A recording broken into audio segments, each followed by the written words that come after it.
Ada satu hal yang pasti dalam dunia ekonomi, pasar tidak bisa dibohongi. Anda bisa menyewa ribuan buzzer untuk membangun narasi, tapi angka dan data akan selalu menunjukkan kebenaran. Dan saat ini, data sedang meneriakkan sebuah peringatan bahaya untuk Indonesia. Para ekonom dunia menggunakan sebuah alat ukur yang sangat dihormati, World Uncertainty Index, WUI. Indeks ini mengukur tingkat ketidakpastian di 143 negara, berdasarkan data dari Economist Intelligence Unit. Indeks ini adalah cerminan bagaimana investor global melihat sebuah negara. Selama ini, Indonesia selalu terbukti tangguh. Saat krisis moneter 1998, saat krisis finansial global 2008, bahkan di tengah demo akbar dan pandemi COVID-19, tingkat ketidakpastian kita relatif aman. Tapi sekarang, semua itu berubah. Pada kuartal kedua tahun ini, World Uncertainty Index Indonesia melonjak ke level 1,10. Ini adalah angka tertinggi sepanjang sejarah.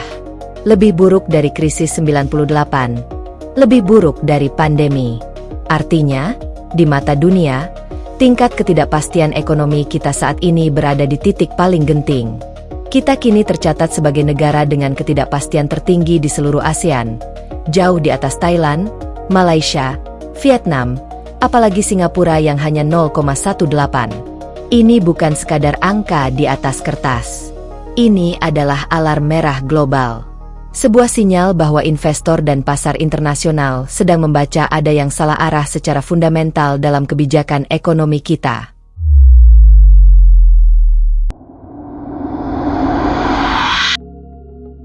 Apa yang dilihat oleh pasar?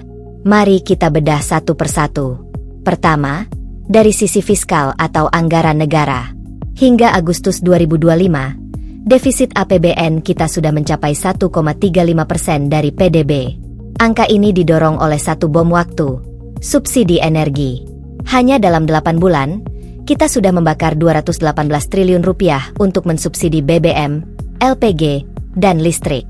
Belanja seperti ini sangat kaku dan rentan terhadap gejolak harga minyak dunia dan pelemahan rupiah. Ironisnya, di saat yang bersamaan, inflasi pangan di berbagai daerah justru melonjak. Namun, apa yang dilakukan pemerintah pusat?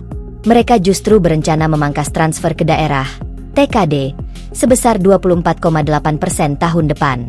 Ini artinya, pemerintah daerah yang seharusnya menjadi garda terdepan untuk menstabilkan harga pangan, justru dilucuti amunisi fiskalnya.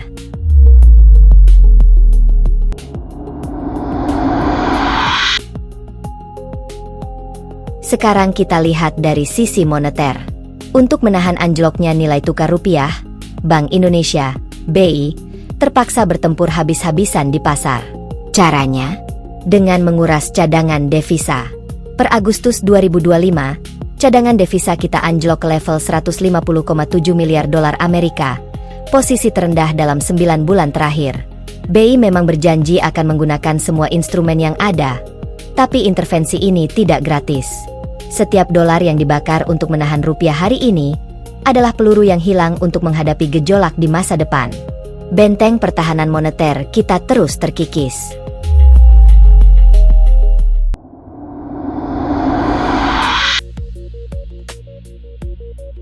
Di atas semua masalah itu, ada satu hal yang paling dibenci oleh investor, inkonsistensi kebijakan.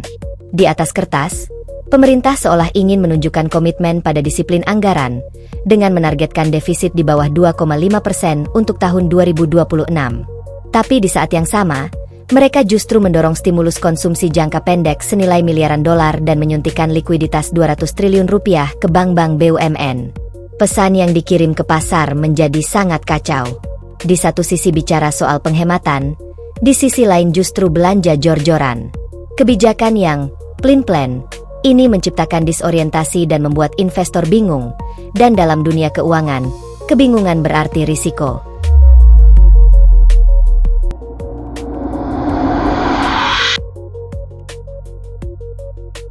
Apa risiko nyata dari semua ini? Pertama, rupiah bisa semakin tertekan jika modal asing terus keluar dan cadangan devisa makin menipis. Kedua, APBN akan semakin berdarah-darah jika harga minyak dunia naik atau rupiah melemah, karena beban subsidi energi akan otomatis membengkak. Ketiga, inflasi pangan di daerah bisa makin liar karena Pemda tidak punya dana untuk melakukan intervensi. Dan yang terpenting, investor asing membaca semua ini sebagai risiko. Mereka tidak peduli dengan argumen para buzzer di media sosial. Mereka hanya melihat data, dan data menunjukkan inkonsistensi yang berbahaya. Indonesia kini berdiri di tepi jurang ketidakpastian. Pasar sedang bersiap untuk menjatuhkan hukuman. Dan hukuman pasar selalu datang tanpa ampun. Arus modal keluar secara besar-besaran, nilai rupiah jatuh bebas, dan biaya utang negara meroket.